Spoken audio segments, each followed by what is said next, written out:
Greetings, ladies and gentlemen, boys and girls. Thank you again for joining us for another episode of Mindset Shift. Again, we still have the same role, we still have the same goal, that we start thought-provoking conversations to make sure that our mindsets are transformed, that we can positively impact the society. Today is a very special episode. Today is an episode where we are going to look at wisdom that we saw from the time that we were still young, but wisdom that can assist us in terms of understanding our response in terms of challenges that we may be facing within the society. Today, we are picking up wisdom from a very, very funny place, a very, very controversial place. But having understood the way in which the physics operate, you will understand that it has a particular effect in your understanding to the response to challenges that are faced within society and challenges for your transformation. Now, there is a swing that is called a siso. The swing is a very interesting swing that many young people like. Some even adults until today, they find themselves on a siso. Now, the siso operates on a simple but complex to understand methodology of physics. But if you understand how it operates, you are able to have a significant view of how to respond to a challenge and how to respond to where you want to go as an individual. Now, whatever there is a siso, you understand that there are two extreme ends where there will be forces that will exist. Many a times there will be human beings. These forces are at two extreme ends, and they are regulated by a midpoint that could act as a pivot, a midpoint that will be able to making sure that there is a difference in terms of the position of the two extreme points. Now, you will understand that logically, whichever force is higher than the other force will always be grounded at the other extreme end of the seesaw, whilst the one that is lighter is on the direct opposite side, but it will be elevated to the sky. Now, for this to change, there is a lessened force that has to be removed from the one that is grounded and allow the one at the extreme point to exert a higher force. And this will change the position that these two individuals have. Now, these two individuals will ride on the same understanding as they have fun, changing their positions from a grounded position to a higher position and changing it again to where they ought to become. But every time when one is grounded, they will have a view of the one who is still elevated. Now, the intention of the one who is grounded is to make sure they take the position of elevation too. So what they would do at their grounded position is going to allow them also to be elevated. And this will continuously happen because these people understand the regulation of forces in response to a position that you are in and where you want to go. Now, this wisdom is very essential within the society. Let's look into this particular wisdom. Now, whenever individuals find themselves in a painful position or in a position of disadvantage, they call it a painful position, they call it an abnormal position, they call it a position of disadvantage because they understand or they have a view of what it is to be normal. We would never be in abnormal positions if we did not have an understanding of what it means to be normal. When I break my right leg or my right knee, I have fallen into an abnormal state. The reason why I've fallen into an abnormal state is because I was initially in a normal position and I have shifted from that position to the broken state. So I have to go to the hospital and find my state addressed by medical professions so that they return my abnormal position into a normal position. So even if we look at the problems that we are facing, The reason why we call them problems is they have adjusted what should be the norm, what should be the normal. So every single time when you find yourself in a grounded position of abnormality, you already have an understanding and a view of where you ought to be and where you want to be. So when you are poor, you know you are poor because you have the understanding of the purchasing power that money has that could remove you from where you are now into the place where you desire to be. So these are always two extreme ends. Where there is a bad, it is bad because there is a good somewhere in comparison to the bad. If we lost our ability to have comparison, then we will not have problems in society because we wouldn't have anything to match it with what was currently there.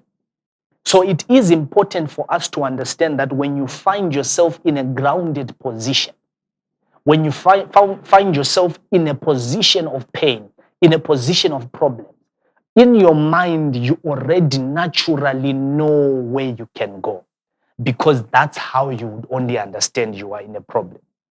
But now, where does the wisdom of the siso come into this place?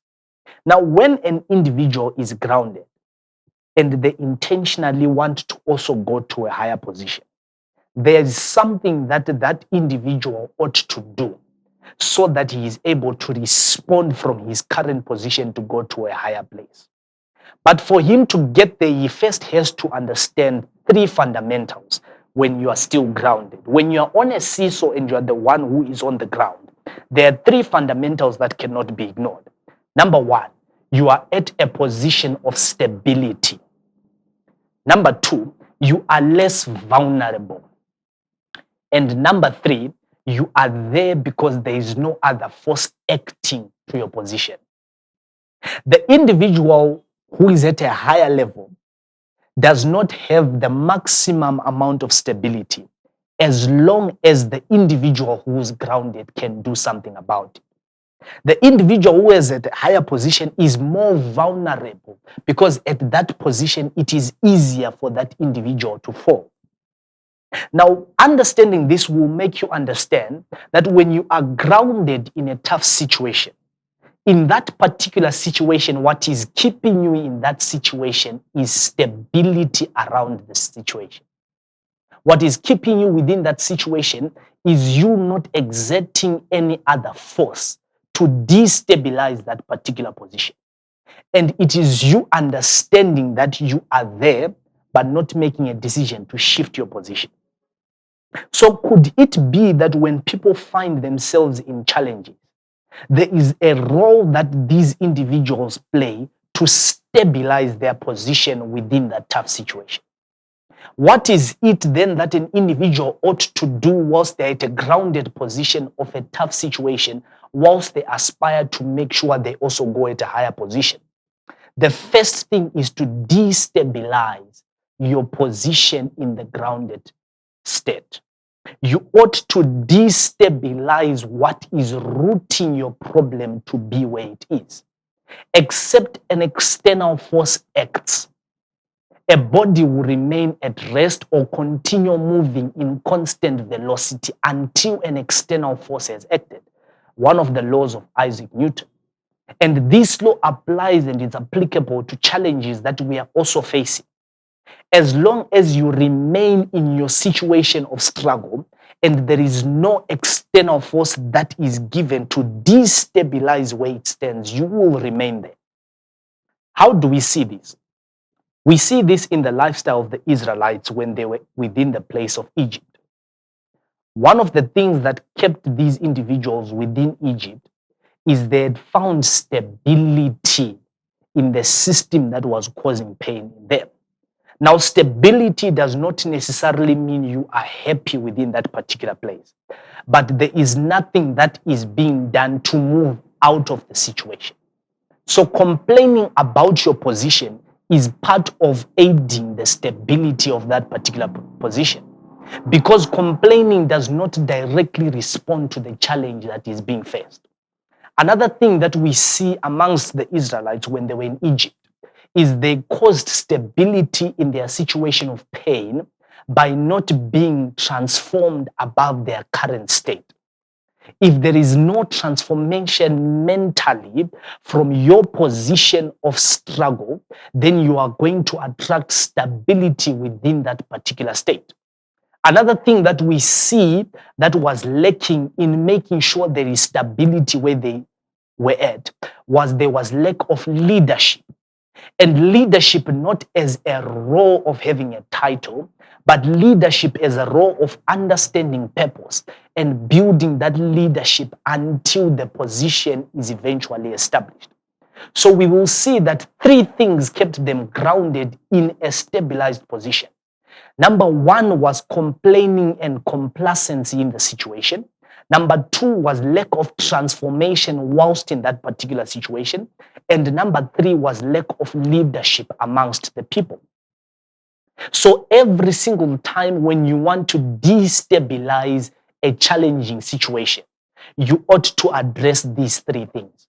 You ought to address complaining as a form of complacency. You ought to understand and address the issue that you ought to be transformed. And number three, you ought to build leadership around moving you from that position to go higher. So we see this when there is a siso, that the one who will be grounded has to use his 2 feet to place an opposite force to make sure that it lessens the force that is grounding them.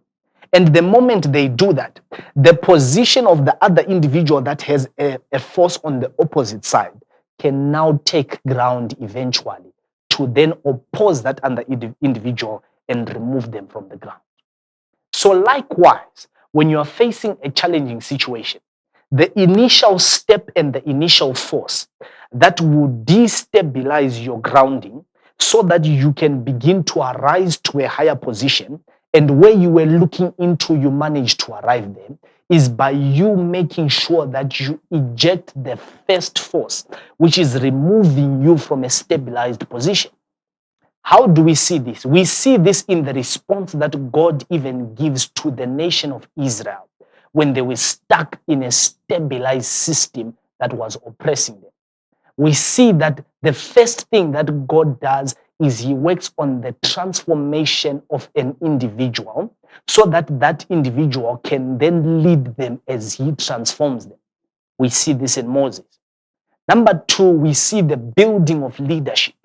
Because when Moses was growing up, and he was growing up in wisdom and he was growing up in understanding, one thing that was being made clear to his life was the idea that there is leadership based on the purpose that God had for him. And one thing Moses never did was Moses never complained, hence he was never placed into complacency.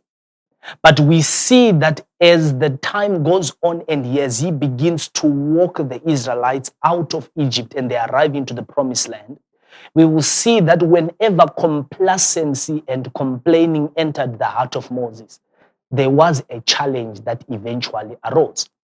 So it is very important to understand that we ought to destabilize the position of our problem. We ought to destabilize the position of what is grounding us within a situation that we do not like. But we ought to take the first position that is going to change where we stand.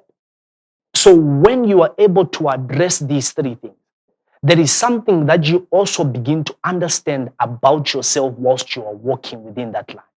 The first thing that you understand is your identity. Whenever you are stuck within a problem, the first thing that is extinguished is understanding your identity. That's why when God sent Moses, every time Moses appeared to the people, the first thing that Moses would say is he would remind the people who their God was. He would remind the people that he was the God of their forefathers. What he was trying to establish there was a lineage.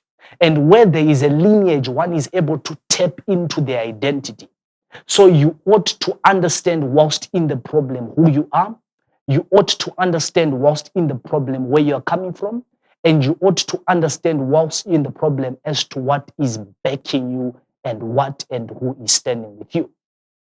This then brings you to the simple understanding of God being your creator, of God being able to show you what your identity is. Because the moment in which you are within a problem, the problem will be able to then develop a mentality that can begin to direct you in a path that you're not supposed to be in. So in destabilizing your grounding position, in destabilizing your position of current existing, you ought to first understand your identity. As you are building identity, this is done through transformation. This is done through understanding leadership. And this is done through removing complaint and removing complacency thereof. What this does is it destabilizes that particular position. But having destabilized the position, you are now supposed to remember that the opposite force now has to continue acting downward. So everything about where you want to go, you ought to understand. If you are moving out of what you call a problem, if you are moving of what you call a limitation, then what you have to do actively is have an understanding of where you want to go. If as an individual you are stuck within poverty, what understanding do you have? What knowledge do you have from the position of wealth? What knowledge do you have from the position of attracting resources? Because when you have more knowledge about where you want to go, what happens to you is you give weightage to that particular position. That weightage is the force that is able to act on the opposite direction to continuously then ground the other position that you had aspired to be in. So that's why you see that the Israelites, they had to be told of the promised land. They had to be told of where they were going. Because having an understanding and having a vision of where you are going and having information and knowledge about the place that you are going is what develops weightage and what develops a force to bring that position that is initially elevated and to ground it. And you need to continuously address the knowledge issue, continuously address the understanding issue until eventually the opposite force has been grounded. So young people will always say, siso, up and down. The reason why they say this is they know that every single time when the grounded force acts, it has effect on the force that is elevated. So when the other force has been grounded, when where you want to go has been grounded, never forget that you are able to also destabilize your new position. It is possible for you to move from poverty and for you to go to a place of wealth and for you to go back to poverty again. It is possible for you to come from peace, go into a broken relationship, and for you to stay in that broken relationship, go to peace again, and find another relationship that can break you again. Because when you are developing the knowledge of where you want to go, always grasp the knowledge of how to stay and how to remain there. Many of us as a generation, we have amassed knowledge as to how to be wealthy.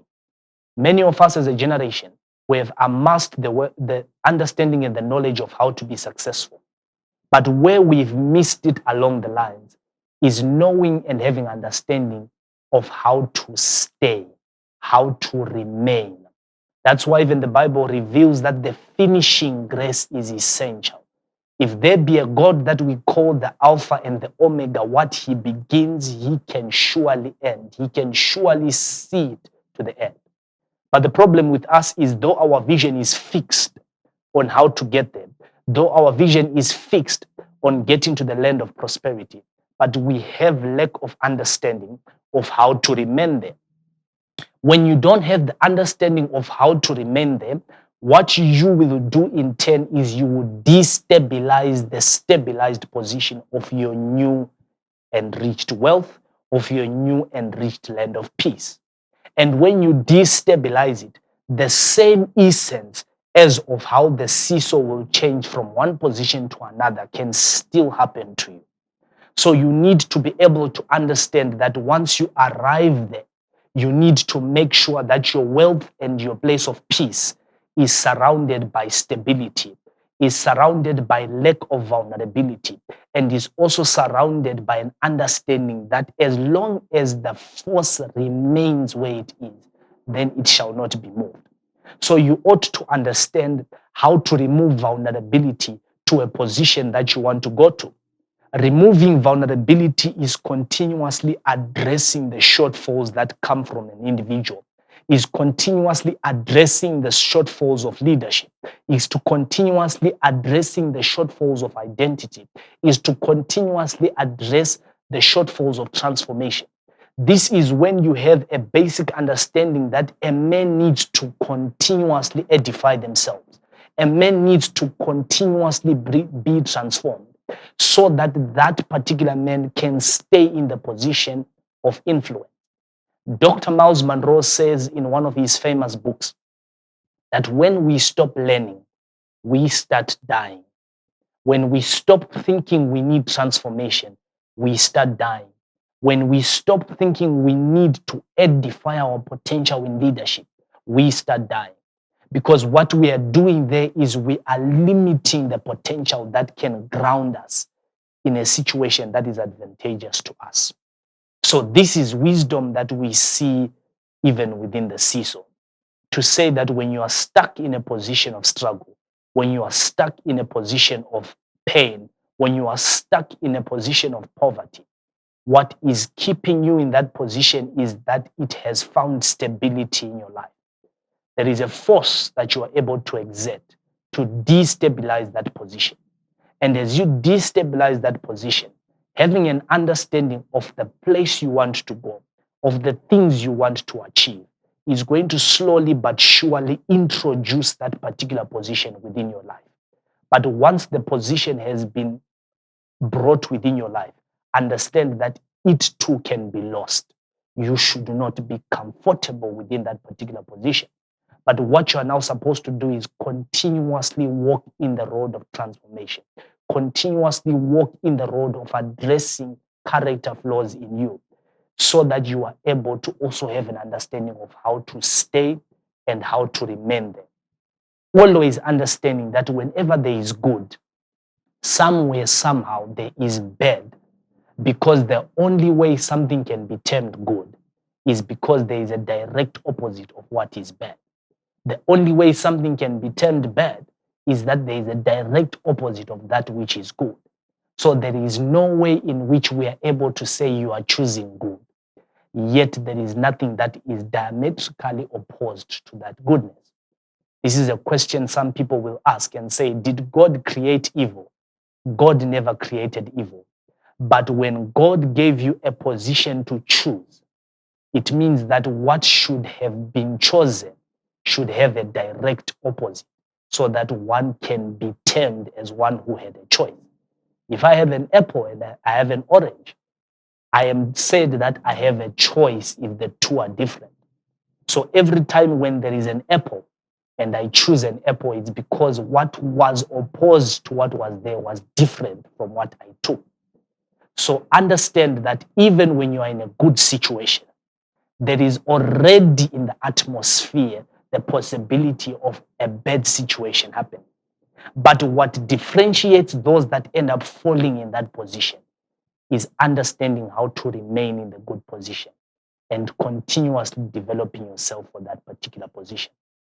Thank you once again for joining us on this episode of Mindset Shift. We are still continuing the conversation, and we would still want to know what you think about the discussion points we're having, because no man is an epitome of knowledge, meaning everything that we can say, everything that we can give can be corrected, can be engaged, and can be established to be better than it was today. So we value your comments, we value your feedback. Until we meet again, have a good day. Thank you.